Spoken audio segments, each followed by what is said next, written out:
은혜하신 말씀은 마태복음 27장 38절에서 44절까지 말씀입니다. 마태복음 27장 38절에서 44절까지 말씀을 다 같이 봉독하겠습니다. 이때 예수와 함께 강도 둘이 십자가에 못 박히니 하나는 우편에 하나는 좌편에 있더라. 지나가는 자들은 자기 머리를 흔들며 예수를 모욕하여 이르되 성전을 헐고 사흘에 짓는 자여, 내가 만일 하나님의 아들이어든 자기를 구원하고 십자가에서 내려오라 하매, 그와 같이 대제사장들도 서기관들과 장로들과 함께 희롱하여 이르되 그가 남은 구원하였으되 자기는 구원할 수 없도다.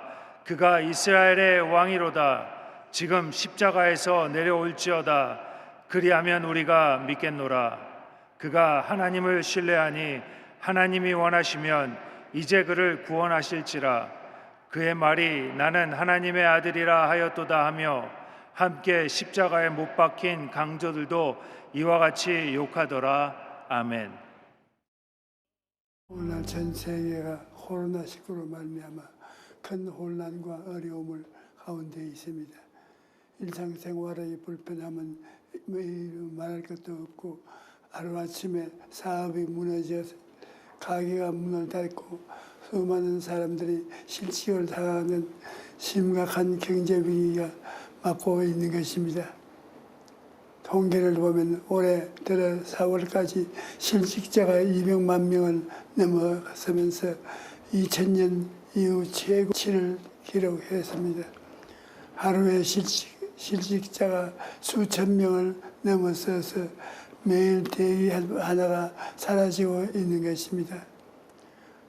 얼마 전 잡지사에서 제게 인터뷰를 요청한데 질문들 중에 코로나 전염병으로 인한 지금의 상황을 어떻게 해석하느냐라는 질문이었습니다. 그래서 제가 하나님께서 물질 만능 시대를 청산하시고 영원하신 사는 세대를 바라보게 하시는 것이라고 대답을 했습니다. 여러분, 우리 인생에는 중요한 문제들이 많이 있습니다. 먹고 사는 문제도 중요하고 자기의 꿈을 이루고 성공하는 것도 중요합니다. 그러나 그러한 것들이 인생들에게 가장 중요한 것은 아닙니다. 예수님께서 뭐라고 말씀하셨습니까? 사람이 만일 온 천하를 얻고도 제 목숨을 잃으면 무엇이 유익하리요? 사람이 무엇을 주고 제 목숨과 보겠느냐? 인자가 아버지의 영광으로 그 전사들과 함께 오리니 그때 각 사람에게 행한 대로 갚으리라고 말씀하셨습니다. 여러분, 우리 인생에는 끝이 있습니다. 누구든지 이 땅에서 삶이 끝나면 하나님의 심판이 앞에 서게 되는 것입니다. 그러므로 이 세상살이 동안에 가장 중요한 것은 예수님을 믿고 구원받는 것입니다. 그리고 예수님을 믿는 우리들은 일생 동안 예수님을 잘 믿고 섬겨야 되는 것입니다. 성경을 보면 예수님이 십자가에 달리셨을 때 두 강도가 예수님의 좌편과 우편에 매달아 있었다고 기록되어 있습니다. 그들은 악한 삶을 살다가 잡혀서 이제 사형 선고를 받고 죽음을 눈앞에 두고 있었습니다. 그런데 우리가 분명히 알아야 될 것은 죽음이 끝이 아니라는 사실입니다. 성경은 한 번 죽는 것은 사람에게 정난 이치요, 그 후에는 심판이 있다고 말합니다. 또 예수님께서는 선한 일이 행한 자는 생명의 부활로, 악한 일을 행한 자는 심판의 부활로 나오리라고 말씀하셨습니다. 그러므로 죽음이 끝이 아니라 그 후에는 모든 사람이 하나님이 심판의 앞에 서야 되는 것입니다. 여러분, 예수님 앞에 매달린 두 강도는 모든 인간의 실상을 보여주는 것입니다. 하나님을 반역한 인간의 가장 큰 악을 행한 것입니다. 하나님이 심판을 받고 영원한 멸망으로 떨어질 운명을 안고 백척간도에 있는 것입니다. 그날이 언제일지 모르는 것입니다. 누구나 죽음의 순간에 다가오고 하나님의 심판의 앞에 서야 되는 것입니다. 여러분, 사후세계의 현실을 우리는 분명히 알아야 됩니다. 사람들은 죽으면 그뿐이지 죽고 난 다음에 뭐가 있겠느냐고 말하지만 천만의 말씀입니다. 주님께서 우리에게 주신 말씀 중에 부자와 나사로의 이야기가 있습니다. 어떤 도시에 한 부자가 있었는데 이 사람은 돈도 있고 지위도 높고 명예도 있고 권세도 있고 날마다 화롭게 즐기면서 살았습니다. 그리고 그런 집에 대문밖에는 나사로라는 거지가 있었는데 그는 병들어서 일도 못하고 부자의 상에서 떨어지는 부스러기로 연명하고 살았습니다. 그러나 나사로는 그러한 고통 속에서도 하나님을 경외했던 것입니다. 어느 날 두 사람 모두에게 죽음이 다가왔습니다. 나사로가 죽자 사람들이 가만히에 둘둘 말아서 공동묘지에 던져버렸습니다. 그러나 성경은 그가 공동묘지에 있었다고 말하지 않습니다. 천사들이 나와서 아브라함의 품 나원으로 데려갔다고 말씀한 것입니다. 그러나 부자는 하나님도 섬기지 않는 유물론자의 쾌락주의자로 살았습니다. 거지가 죽었다가 호탕하게 웃으면서 그 사람 살다가 그렇게 죽을 거야 라고 말했습니다. 그러나 자기는 안 죽었습니까?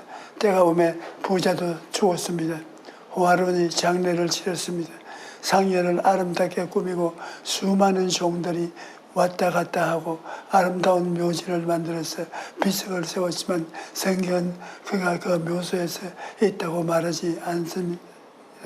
그는 음부에 떨어져서 불꽃 가운데서 고통당한 것을 말한 것입니다. 부자가 불꽃 가운데 고통 중에 눈을 들어 나사로가 아브라함의 품 안에 앉아서 행복하게 하는 것을 보았습니다. 얼마나 고통스럽게 물 한 방울을 원하겠습니까? 그만큼 음부는 괴롭다는 것입니다. 그런데 아브라함이 뭐라고 했습니까? 너희와 우리 사이에 큰 구렁텅이가 놓여 있어 여기서 너희에게 건너가고자 하되 할 수 없고 거기서 우리에게 건너올 수도 없고 하였느니라고 말했습니다. 여러분, 지옥에서도 아무리 기도해도 그 기도가 상달되지 않습니다. 이 땅에 사는 동안에 하나님은 말씀을 주시고 주의 종들은 통해 천국에 대한 비밀을 전하게 하시고 구원도 받도록 다 예배해 놓았을 것입니다. 이러한 주님의 조치를 무시하고 난 다음에 음부에 내려가서 아무리 고함쳐도 아무 소용도 없는 것입니다. 그러므로 사람이 이 땅에서 사는 동안에 해야 할 것은 중요한 일은 예수님을 구주로 영접하시고 구원을 받는 것입니다. 지난 60년간 사역을 돌아보면 사람은 희망이 있어야 살 수 있는데 어느 것을 보든지 예수님만이 희망이었습니다. 대지동에 처음 교회를 개척할 당시에 그곳을 가난한 사람들로 가득 차 있었습니다. 먹고 살기조차 힘들었고 병들거나 굶거나 둘 중에 하나였습니다. 가정들은 거의 파탄 상태였습니다. 하지만 그러한 사람들이 예수님을 만나고 가슴 속에 희망을 갖죠. 삶이 변화되고 살아나는 것을 보았습니다. 국내 사역뿐 아니라 해외 선교에도 마찬가지입니다. 지난 60년간 기억에 남는 선교가 많지만 그중 하나가 1991년에 열린 모스크바 선교회입니다.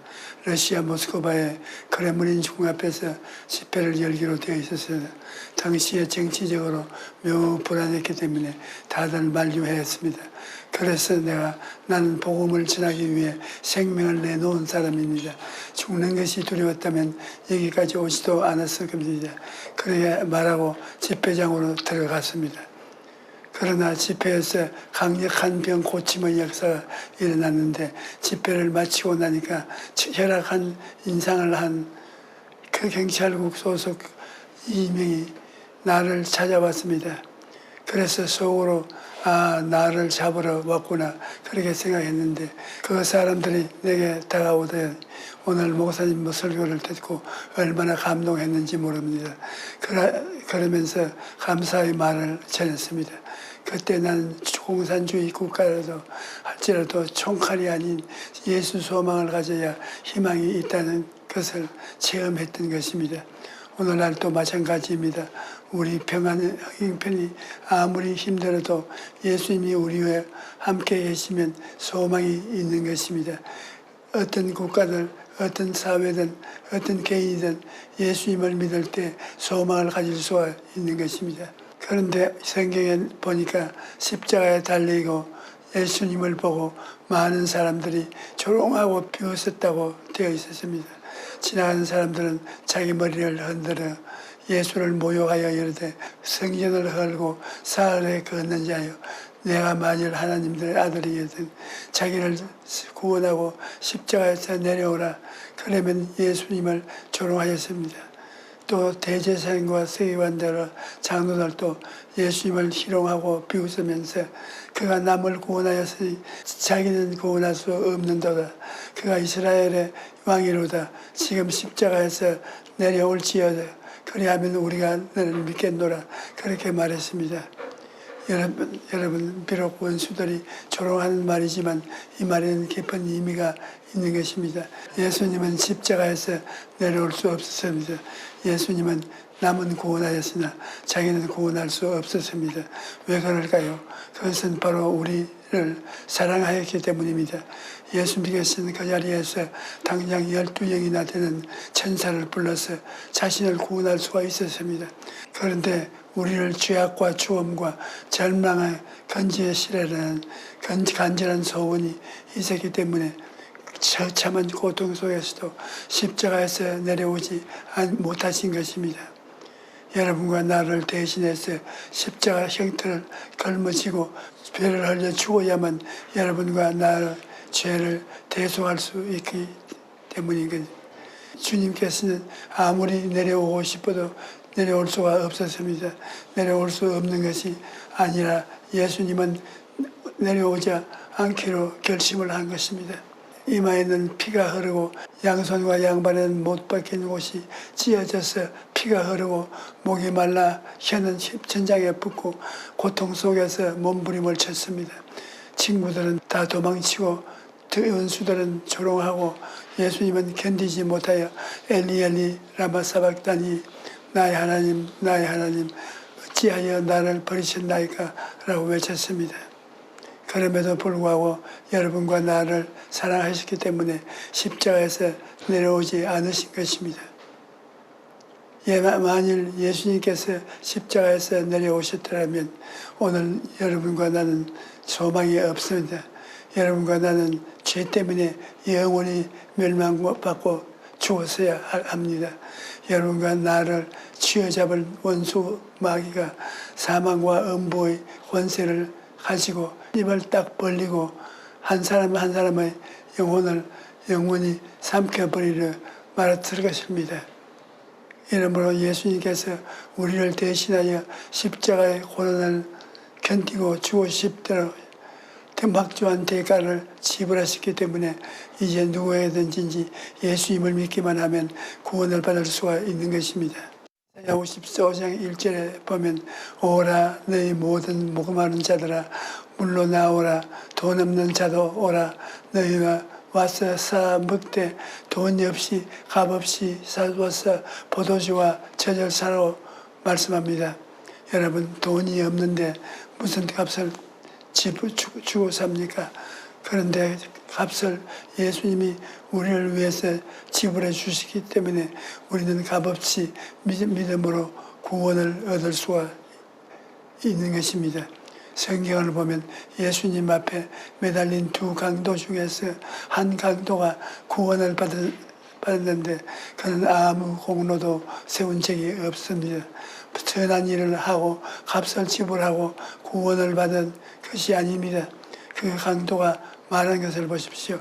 예수여 당신의 나라에 임하실 때 나를 기억하여 주소서. 그는 자신이 죄인인 것을 고백하고 예수님이 만왕의 왕인 것을 구주인 것을 고백하고 주의 나라가 임할 때 자기를 구원해달라고 간청한 것뿐 없습니다. 그럼에도 불구하고 예수님께서 뭐라고 말씀하셨습니까? 내가 진실로 내게 이르노니 오늘날 내가 나와 함께 낙원에 있으리라고. 여러분, 구원을 받기 위해서 가장 중요한 것은 자기가 죄인인 것을 시인하는 것입니다. 나는 죄를 지은 적이 없다. 내가 무슨 죄를 지었느냐고 변명하면 번버림 당하는 것입니다. 그러나 우리가 죄를 고백하면 주님은 절대로 우리를 무시하지 않습니다. 죄를 지었음에도 불구하고 못났음에도 불구하고 주님 나는 죄인입니다. 용서하여 주시옵소서 하고 나오면 주님께서 우리 죄를 씻어주시고 내가 진실로 내게 이르노니 오늘 내가 나와 함께 낙원에 있으리라고 말씀하시는 것입니다. 이 얼마나 놀라운 은총의 말이십니까? 생명은 너희는 그 은혜에 인하여 믿음으로 말미암아 구원을 받았으니 이것은 너희에게서 난 것이 아니요 하나님의 선물이라고 말씀합니다. 그러므로 구원은 하나님의 은혜는 주시는 것입니다. 오늘날 누구든지 예수님을 믿고만 하면 구원받는 것입니다. 셋째로 예수님은 우리를 구원하실 뿐 아니라 우리와 늘 함께 계시다는 것입니다. 예수님은 33년 동안 인간의 몸을 입고 사셨으나 죄는 없었습니다. 그런데 우리의 죄를 청산하시기 위해 죽으시고 부활하시고 하나님 보좌 우편에 앉으셨습니다. 이 땅에서 사역하실 때 예수님의 권세와 현재 보좌에 앉으신 예수님의 권세의 차이는 말할 수 없이 큽니다. 예수님께서는 십자가에서 마귀의 권세를 다 멸했기 때문에 오늘날 하나님의 보좌 우편에 앉으셔서 우리의 마귀의 억압에서 해방시키시고 오중보험과 은혜를 베풀어 주신 것입니다. 그러므로 오늘날 우리가 예수님의 십자가를 바라보고 용서와 의를 보고 얻고 성령 충만을 얻고 치료와 건강을 얻고 아브라함의 복과 형통을 얻으며 부활과 영생 천국을 얻게 되는 것입니다. 우리 성도 중에 한 분은 예수님을 믿기 전에 온 가족이 돌아가면서 중병에 걸려 대수술을 하는 사람이 계속되어 있었습니다. 이분은 우상 숭배하는 가정에서 자라고 또 우상 숭배하는 집으로 시집을 왔기 때문에 보고 배운 것이 무속신앙밖에 없었습니다. 그래서 여기서 저기 유명하다는 곳을 찾아다니면서 병 낫기를 빌었으나 다 허사로 돌아가고 유명한 의원에 가서도 좋다는 약은 다 써봐도 조금도 차도가 없었습니다. 급기야는 유마티스 관절염으로 걷지도 못하는 상태가 되고 말았습니다. 그런데 어느 날 이웃에 사는 우리 교회 성도가 그분의 딱한 모습을 보고 예수님을 믿으면 병이 치료받을 수 있다고 하니까 미쳤다고 했다는 것입니다. 그런데 그날 밤에 병만 낫는다면 무엇인들 못하겠느냐 그런 생각이 들어오면서 미신을 섬기던 시어머니와 남편과 상의한 후 교회에 나오기 시작된 것입니다. 그렇게 교회에 나와서 첫날 예배 드리는데 마음이 평안해진 것입니다. 그래서 매주 주요일과 철야 예배도 나와서 과거에 지은 죄와 우상 숭배를 회개하고 기도했는데 3개월 후 놀랍게도 걷지 못했던 사람이 다시 걸을 수 있게 된 것입니다. 그러므로 여러분 예수님을 믿고 영혼이 잘 되면 이와 같이 범사에 잘 되고 강건한 복도 받게 되는 것입니다. 예수님은 우리 죄를 씻어주시고 영생 천국을 주실 뿐만 아니라 현재 우리와 함께 하시고 우리를 도와주시는 것입니다. 나는 우리 성도 중에 뇌성마비 아들을 두시고 부러지가 기도하여 응답받는 간증을 들어본 적이 있습니다. 그 성도님은 아기를 출산할 때 양수가 너무 일찍 터졌습니다. 그래서 기계로 아기를 꺼낸다가 아기의 두뇌에 그만 큰 상처를 입혔습니다. 그래서 태어난 아기가 고개를 움직이지도 못하고 손발도 움직이지도 못하는 뇌성마비에 걸린 것입니다. 병원에서도 방법이 없다고 하니까 집으로 데리고 왔습니다. 보통 아이미 같으면 일어나서 걷고 뛰고 할 것이 3살이 되어도 꼼짝도 하지 못합니다. 그럴 때 그 부모님들이 우리 교회에 나왔습니다. 믿음은 들음에서 나며 들음은 그리스도의 말씀으로 말미암아 하나님 말씀을 듣고 난 다음 그 어머니가 그 기도하기 시작한 것입니다. 어느 날 저녁에 그 아이가 어머니의 아기를 두고 다른 방에서 와서 엎드려서 결사적으로 부르짖어 기도했습니다. 목숨을 바치고 부르짖었는데 남편이 와서 말리려 해도 도저히 말릴 수가 없었어요. 간절하게 집중적으로 부르짖었으니 기도하기만 하면 그만 그 부르짖은 가운데 성령을 받아서 방언을 하면서 기도하는데 남편이 그 옆에 있었는데 자기 몸이 다 찌릿하더랍니다. 그런데 전심전력으로 기도를 하고 남편도 그 옆에서 부르짖어 기도하는 것입니다. 몇 시간을 그렇게 기도하기도 하고 눈물과 땀을 흘리며 범벅이 되어서 아기가 있는 방에 들어갔는데 도저히 상상할 수 없는 일이 일어난 것입니다. 그 부모가 하나님께 부르짖는 동안 하나님이 역사하셔서 그 아이가 일어나서 걷고 있는 것입니다. 여러분, 주님께서는 지금도 하나님 보좌의 우편에 살아 계셔서 우리를 돕고 계신다는 것을 알아야 합니다. 그러므로 어려움을 당할 때 낙심하지 말고 주님께 도움을 청하십시오. 그러면 오늘날도 주님의 기적을 베풀어 주시는 것입니다. 사랑하는 성도 여러분, 오늘날 우리는 여러 가지 어려움 가운데 있습니다. 그러나 역사의 주관자는 하나님이시기 때문에 어떠한 형편에도 하나님을 굳게 믿어야 합니다.